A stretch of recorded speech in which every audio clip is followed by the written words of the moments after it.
الحمد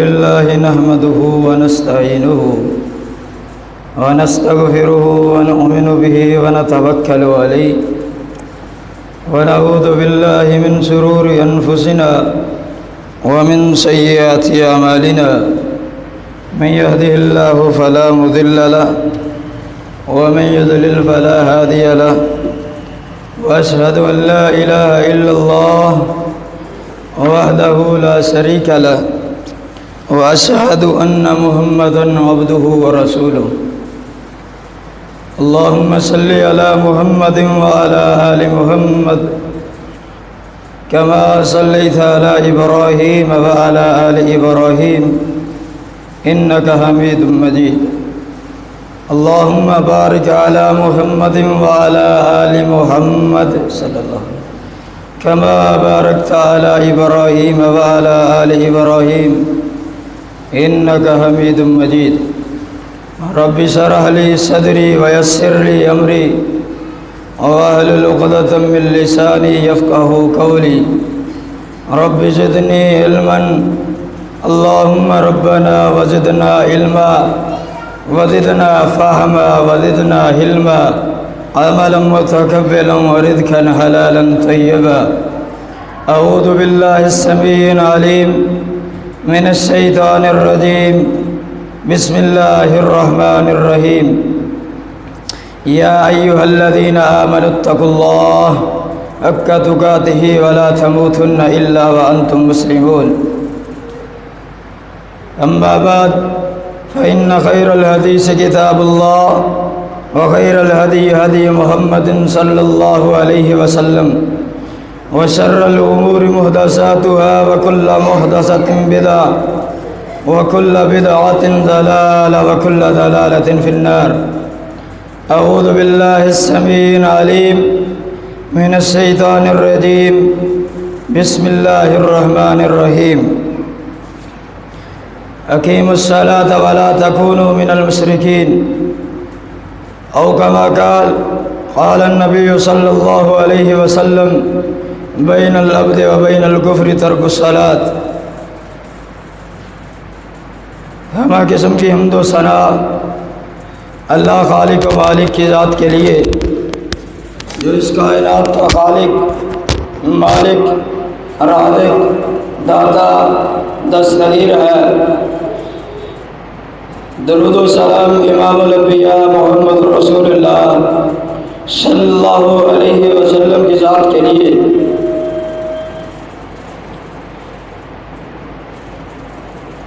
اللہ تبارک و تعالیٰ کا بے حد شکر ہے کہ اللہ رب العزت نے ہمیں ہماری زندگی میں ایک مرتبہ پھر ایک عظیم مقصد کے لیے عظیم دنوں میں عظیم دن میں اور عظیم جگہ پر اللہ تبارک و تعالیٰ نے پابندی وقت کے ساتھ جمع کیا ہے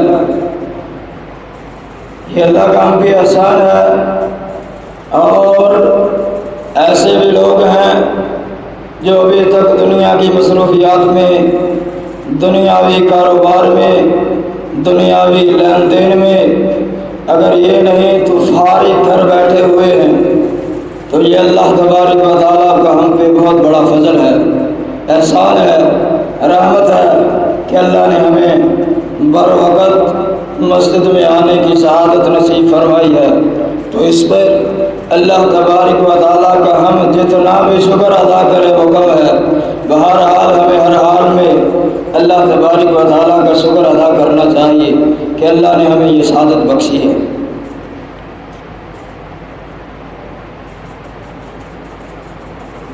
قلت وقت کے پیش نظر اس بات کو آپ احباب کے سامنے پیش کرنا چاہتا ہوں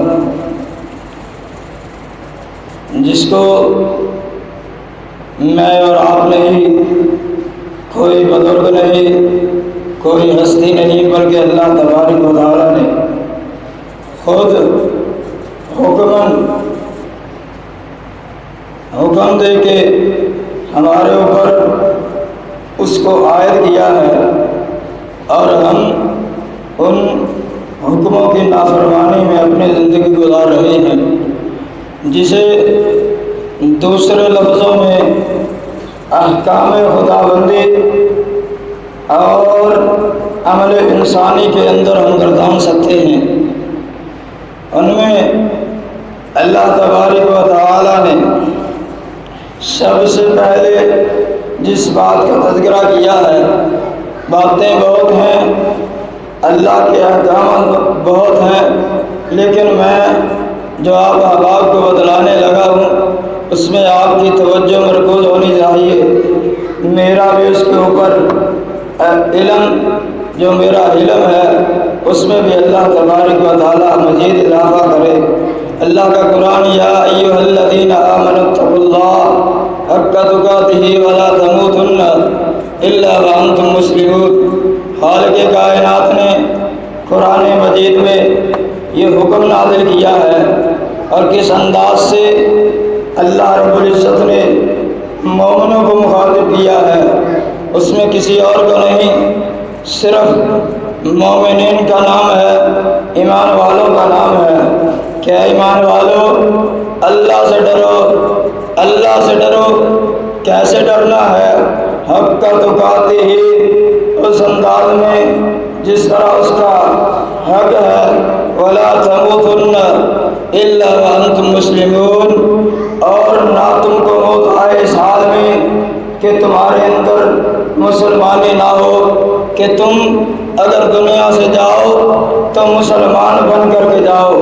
یہ حکم یہ اللہ تبارک و تعالیٰ نے ہمارے اوپر نازل کیا ہے، ہمارے اوپر اس کو لاگو کیا ہے، اور ہم ہیں کہ اللہ تبارک و تعالیٰ کی جو اللہ رب العزت نے اپنے سے ڈرنے کی اور جو اس کا حق ادا کرنا ہے اس کو ادا کرنے کی جو اللہ نے ہمارے اوپر پابندی حکم عائد کیا ہے، ہم اس کی سراسر مخالفت کرتے ہیں۔ ہم اللہ کے برابر اوروں کو لا کے کھڑا کر دیتے ہیں۔ کہیں ہم نے اللہ کے برابر داتا کو لایا، کہیں ہم نے اللہ کے برابر غوث کو لا کے کھڑا کیا، کہیں ہم نے مختلف قسم کے یہ بابے اور اس طرح کی کیفیات کو کھڑا کیا، جبکہ اللہ تبارک و تعالیٰ فرما رہے ہیں اس طرح مجھ سے ڈرو جس طرح مجھ سے ڈرنے کا حق ہے۔ تو سب سے پہلا حکم ہمیں اللہ سے توحید کے لیے صحیح معنوں میں کھڑا ہونا ہے، جیسے اللہ نے ہمیں کھڑا ہونے کا حکم دیا ہے۔ اور یہ ہماری کمزوری ہے، ہم دائیں بائیں بھٹکتے پھر رہے ہیں اور اللہ رب العزت کے سامنے اس کا اس طرح حق ادا نہیں کر رہے جس طرح حق ادا کرنا چاہیے۔ پھر اس کے بعد خالق کائنات نے قرآن مجید میں جو حکم نازل کیا ہے، اقیموا الصلاۃ ولا تکونوا من المشرکین، کہ نماز کو قائم کرو، ادا کرو، پڑھو اور مشرکین میں سے نہ ہو جاؤ۔ رسول اللہ صلی اللہ علیہ وسلم حدیث کچھ اس طرح بیان فرماتے ہیں، بین العبد و بین الکفر ترک الصلاۃ، کہ بندے اور کافر کے درمیان اگر فرق کرنے والی چیز ہے تو وہ نماز ہے۔ جو بندہ نماز کو 5 وقت پابندی کے ساتھ پڑھتا ہے اس کا تعلق مومنین میں سے ہے، مسلمانوں میں سے ہے، ایمان والوں میں سے ہے۔ جو نماز کا تارک ہے وہ اپنے آپ کو سمجھ لے کائنات کے نبی کے فرمان کے مطابق اس کا مسلمانوں کے ساتھ تعلق بھی نہیں ہے، اور مسلمانوں کے ساتھ اس کے جو تعلقات ہیں وہ جس انداز سے ہونے چاہیے اس کو اگر کوئی بندہ نہ ادا کرے اس پر کوئی پابندی اور عائد نہیں ہے، کیونکہ اللہ تبارک و تعالیٰ نے فرمایا اقیموا الصلاۃ ولا تکونوا من المشرکین، کہ نماز ادا کرو مشرکین میں سے نہ ہو جانا۔ اب جو بندہ نماز پڑھتا ہے وہ مومن ہے، مسلمان ہے، جو نہیں پڑھتا حدیث اور قرآن کی روشنی میں اس کا اسلام کے ساتھ مسلمانوں کے ساتھ دور تک کا تعلق نہیں ہے۔ اور اس سب سے بڑھ کر کائنات کے نبی نے جو سب سے بڑھ کر سختی اور پابندی عائد کی ہے وہ کیا ہے؟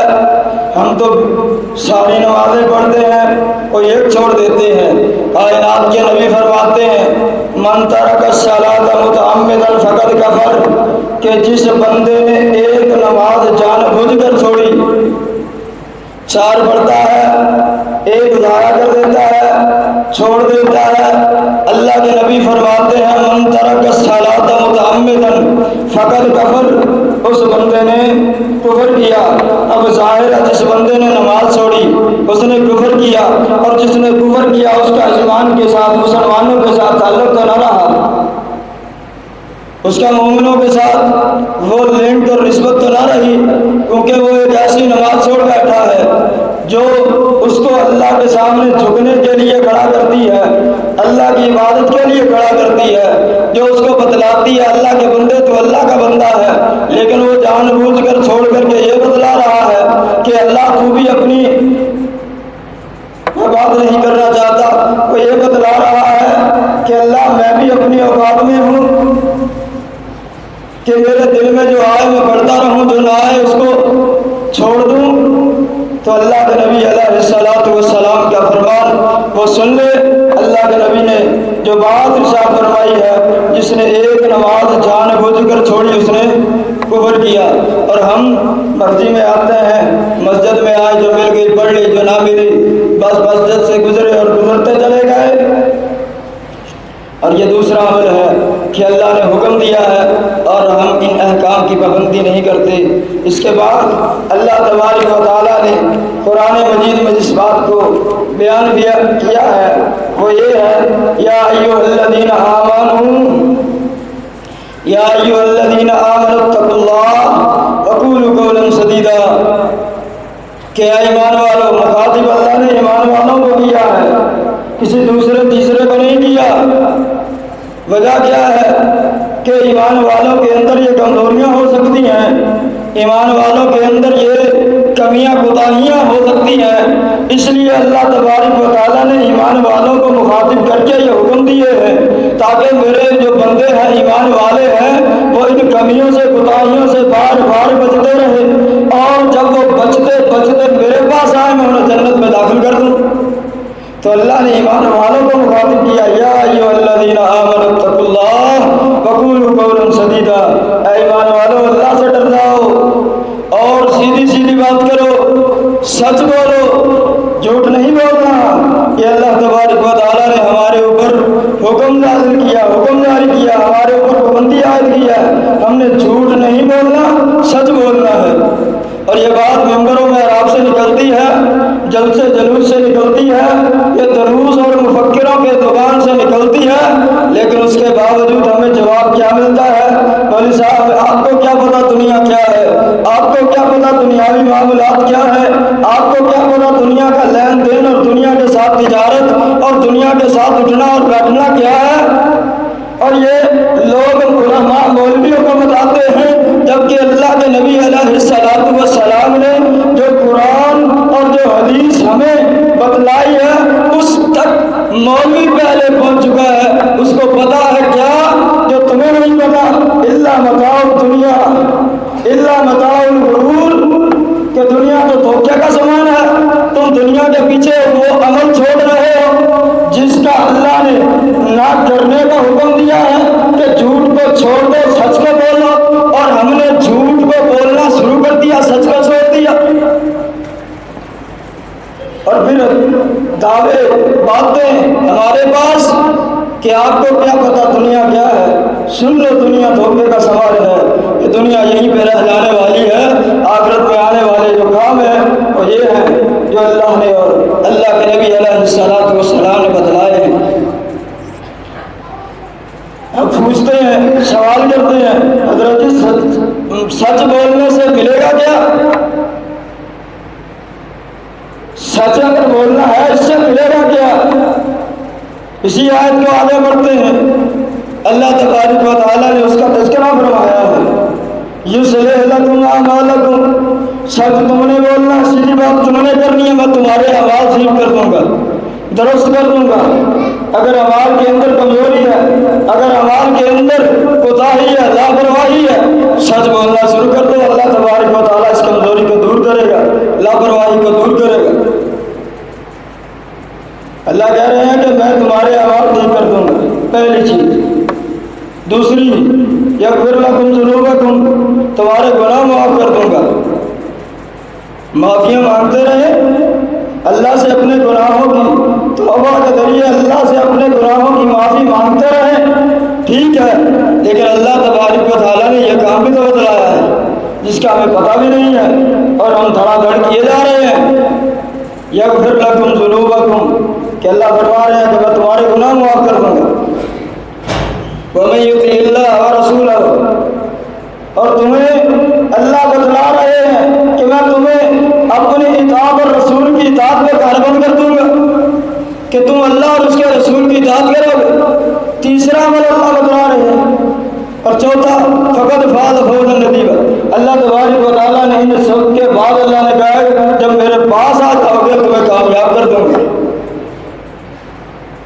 کامیابی کیا ہے؟ جنت ہے۔ اللہ تبارک و تعالیٰ جنت کے اندر جگہ عطا کر دے گا، محلات ہیں جنت کے باہر، جنت کے اندر جو نعمتیں اللہ نے بتلائی ہیں، جو رکھی ہیں، وہ آپ کو ملے گی۔ ایک کام آپ نے کرنا ہے، چار اللہ کرتا جائے گا۔ کہ سچ بولنا ہے، جھوٹ سے پرہیز کرنا ہے، جھوٹ کے نزدیک نہیں آنا۔ ایک کام سچ والا آپ نے کرنا ہے، چار کام آپ کے ذمہ اللہ کر دے گا۔ بتاؤ اس سے بڑی کامیابی کیا ہے؟ اور ہم اس سچ کو چھوڑ کر کے جھوٹ کو اپنا کر کے اپنی زندگی بسر کرتے جا رہے ہیں۔ اور پھر آگے اللہ تبارک و تعالیٰ نے سورہ حجرات کے اندر 2 آیات میں 6 چیزیں بیان فرمائی ہیں، اور یہ مجموعہ ہے، اللہ نے 6 کی 6 ایک جگہ پہ جمع کر دی ہیں۔ معاشرے کا مجموعہ ہے، اور یہ بیماریاں، یہ خرابات، یہ چیزیں ہمارے اندر موجود ہیں۔ اللہ کا قرآن، یا ایھا الذین آمنوا، ہاں تو کون ہے؟ ایمان والے، کوئی دوسرا تیسرا نہیں ہے۔ یا ایھا الذین آمنوا لا یسخر قوم من قوم عسیٰ، اللہ تبارک و تعالیٰ نے فرمایا کہ ایمان والوں کوئی قوم کسی قوم کا مذاق نہ اڑائے۔ اور آج ہم یہ مذاق قوموں کا اڑاتے ہیں۔ کس طرح اڑاتے ہیں؟ بتلاؤ۔ ہم کہتے ہیں جناب میرا تعلق رانا برادری سے ہے، میرا تعلق جٹ برادری سے ہے، شیخ برادری سے ہے، مختلف برادریوں کے نام لے کے ہم اپنے آپ کو اونچا کرتے ہیں، جبکہ اللہ کا قرآن کہہ رہا ہے کوئی قوم کسی قوم کا مذاق نہ اڑائے، اور کہتے ہیں کہ فلاں برادری، فلاں قوم، فلاں کنبے سے تعلق رکھنے والا وہ کیا ہے؟ وہ نیچے ہے۔ بھائیوں، میں ایسے انسان کو جانتا ہوں اس دنیا میں زندہ ہے، لیکن اللہ تبارک و تعالیٰ نے مرتبہ، مقام اور عزت ایسی عطا کی ہے، کراچی میں اور پورے ملک میں، عالم اسلام کی دنیا میں ان کا ایک نام ہے، علامہ عبداللہ ناصر رحمانی حافظہ اللہ تعالیٰ۔ ان کا تعلق اس برادری سے ہے۔ لوگوں، اللہ برادریاں نہیں، اللہ تقوی دیکھ رہا ہے کہ اس بندے کے اندر تقوی ایمان اتنا تھا، اللہ پاک نے اسے اٹھایا اور قرآن و حدیث کا علم ایسا عطا کیا۔ آج مختلف قسم کے علماء کے متعلق اگر فتوے لیے جاتے ہیں تو انہیں سے لیے جاتے ہیں، اور وہ ہیں اس برادری سے۔ اللہ کہہ رہے ہیں کیا؟ عسیٰ ان یکون خیر منہم، ہو سکتا ہے کہ وہ تم سے بہتر ہو۔ تو یہ بہتر نہیں ہے تو کیا ہے؟ ہم اپنے دماغ میں اپنے سے بھی یہ کہتے ہیں، جبکہ اللہ تبارک و تعالیٰ نے جو زاویہ کھینچ رکھا ہے اس کی زندہ مثال آپ کو بیان کر چکا ہوں۔ پھر اللہ تبارک و تعالیٰ نے اسی چیز کو ایک دوسرے اینگل کے ساتھ بیان کیا ہے، وہ کیا ہے؟ وَلَا نِسَاءٌ مِّن نِسَاءٍ عَسَىٰ أَن يَكُنَّ خَيْرًا مِّنْهُنَّ، اور کوئی عورت کسی عورت کا مذاق نہ اڑائے۔ اوپر پردے میں عورتیں موجود ہیں، بات توجہ سے سننا، اللہ نے آپ کو بھی حکم دیا ہے کوئی عورت کسی عورت کا مذاق نہ اڑائے، لیکن اس میں اللہ تبارک و تعالیٰ ایک بات بھی تو کہہ سکتا ہے، قوم کے اندر عورت بھی ہے، مرد بھی ہے، نقطے کی بات ہے، کہہ سکتا ہے نا؟ آگے نہ بات کرتے اللہ کہ ولا نساء من نساء، کیونکہ قوم کے اندر مرد بھی آ گئے عورت بھی آ گئی. بھائیوں بتلا دیا اللہ کے قانون میں کیا ہے، دین اسلام میں کیا ہے کہ مرد عورت کا اخلاق کسی جگہ پہ بھی نہیں ہے. کوئی ایسی جگہ نہیں کہ جہاں پہ اللہ کے قرآن نے بتلا دیا ہو کہ مرد اور عورت ایک جگہ اکٹھے ہوں گے.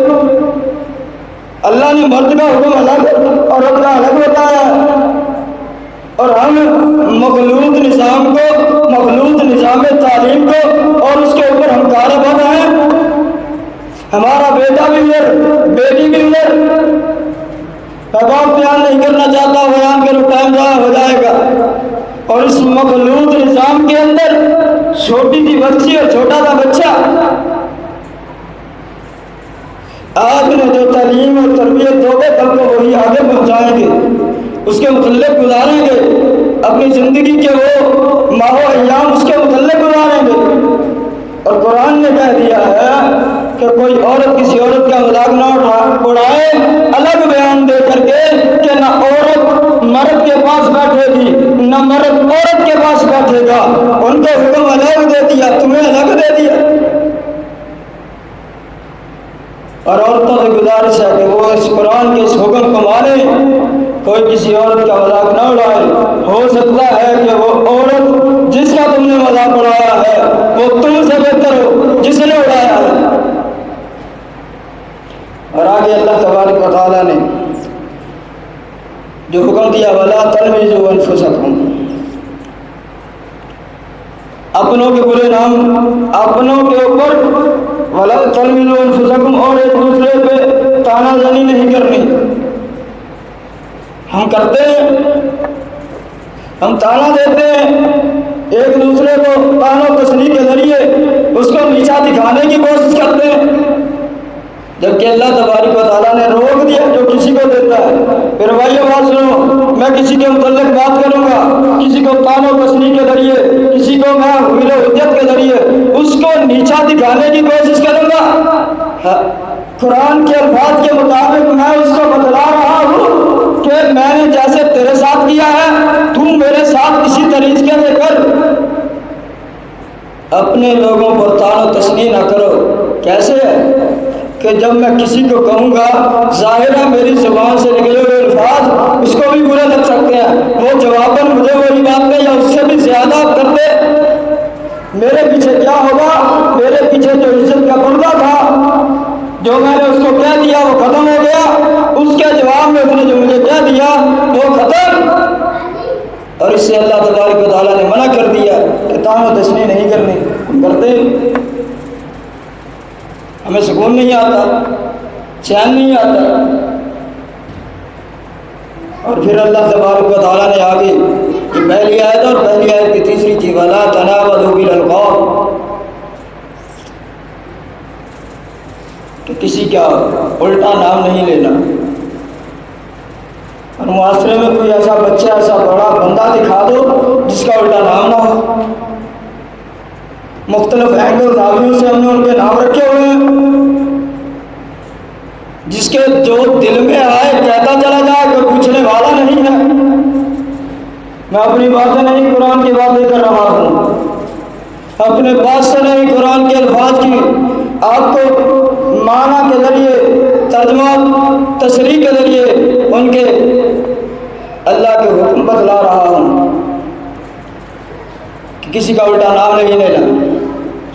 ہم نے دیکھا اس بندے کا عبداللہ نام ہے، عبد الرحمن نام ہے، عبد الرزاق نام ہے، اس بندے کا اسلم نام ہے، امجد نام ہے. ہم نے ناموں کا الٹ کیا، اور یہاں تک 2007 کی بات ہے، میں 7ویں جماعت کا طالب علم، اخبارات کو پڑھنے والا، اخبارات کا مطالعہ کرنے والا، سکول سے بریک ٹائم میں جاتا، ہوٹل میں اخبار تھا وہ پڑھتا، اور میری سب سے پہلے جو نظر جاتی کس چیز پہ، میں کوشش کرتا کہ یہاں دیکھوں تبدیلی نام خبر اخبار میں ایک صفحے پہ آتا ہے، میں نے فلاں نام سے اپنے آپ، میرا نام فلاں تھا، تبدیل کر کے فلاں رکھ لیا ہے.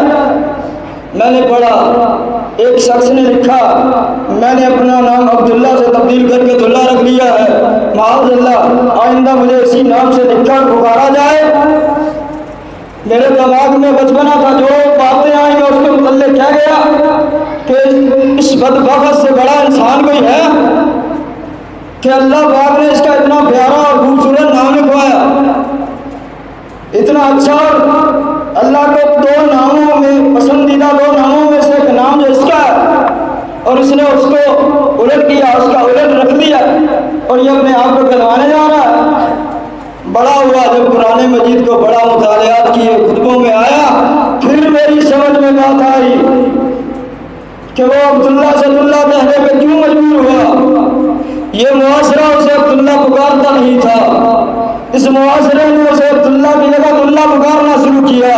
لوگوں اس بندے کو حیا آیا، اس بندے کے اندر غیرت آئی کہ تیرا اتنا پیارا اور اچھا نام لوگ میرا نام بگاڑ کے لیتے ہیں یا اللہ کا لیتے ہیں۔ اس نے اللہ کے نام کی لاد رکھتے ہوئے اپنا نام ہی ضائع کروا دیا، اور ہمیں نہ غیرت آئی، ہم اس کو بیان کرتے چلے جاتے ہیں، ہم ایک دوسرے کے نام رکھتے اور ایک دوسرے کو پکارتے چلے جاتے ہیں، جبکہ اللہ نے منع کیا ہے۔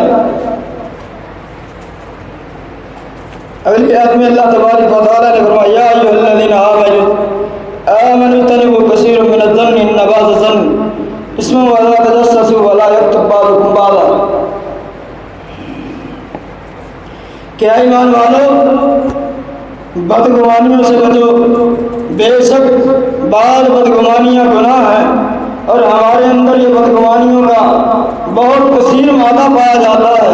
ہم ہر انسان کے متعلق بدگمانی رکھتے ہیں، وہ چاہے اس میں ہے یا نہیں ہے، اگر تو وہ ہے پھر تو وہ بدگمانی ہو گئی، اگر نہیں ہے پھر وہ گناہ ہو گیا۔ کثیر من الظن ان بعض الظن آ گئی نا قرآن مجید کی آیت اور حکم، بعض بدگمانیاں گناہ ہیں اور اس سے بچنے کا اللہ نے حکم دیا ہے، اور ہم نہیں بچتے۔ اس سے آگے ولا تجسسوا اور جاسوسی نہ کرو۔ دکانداری میں بیٹھے ہوئے میرے پاس ایک گاہک آیا، میرے پاس سے وہ چیز ملی نہ ملی، یا میں نے مہنگی لگا دی تو وہاں سے کھڑا ہوا دوسری دکان پہ پہنچا، وہاں سے اس نے چیز لی، میں نے اپنے جو میرے پاس لڑکا کام کرنے والا ہے اس کو دوڑایا کہ جاؤ دیکھو وہ کتنے میں اس کو دیتا ہے۔ یہ جاسوسی ہے۔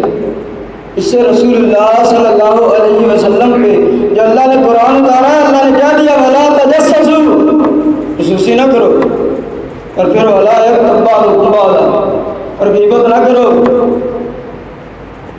اور اکثر غیبت کہاں کی جاتی ہے؟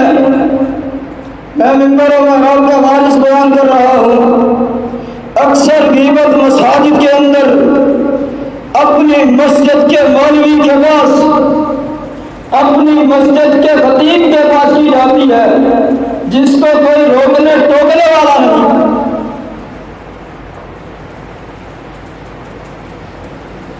مسجد کا امام ہے، خطیب ہے، اس کے پاس یہ کی جاتی ہے، وہ بیچارہ مجبور ہے کہ ان کو اگر روکوں گا ٹوکوں گا میری چھٹی کروا دیں گے،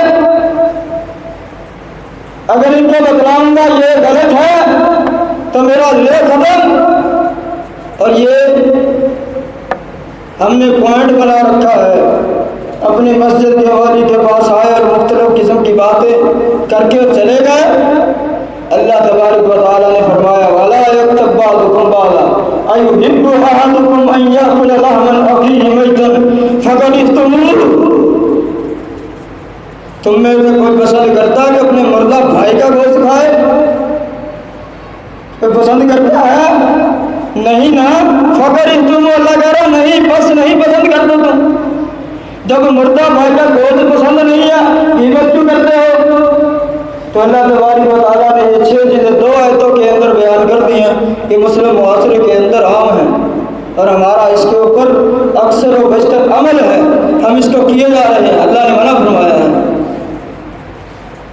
اور باتیں تو اور بھی ہیں، ٹائم بھی قریب ہے، اس کے بعد جو ایک بات دور حاضر کی آپ کو بتا دیتا ہوں، وہ کیا ہے کہ اللہ نے حکم دیا ہے یا ایھا الذین آمنوا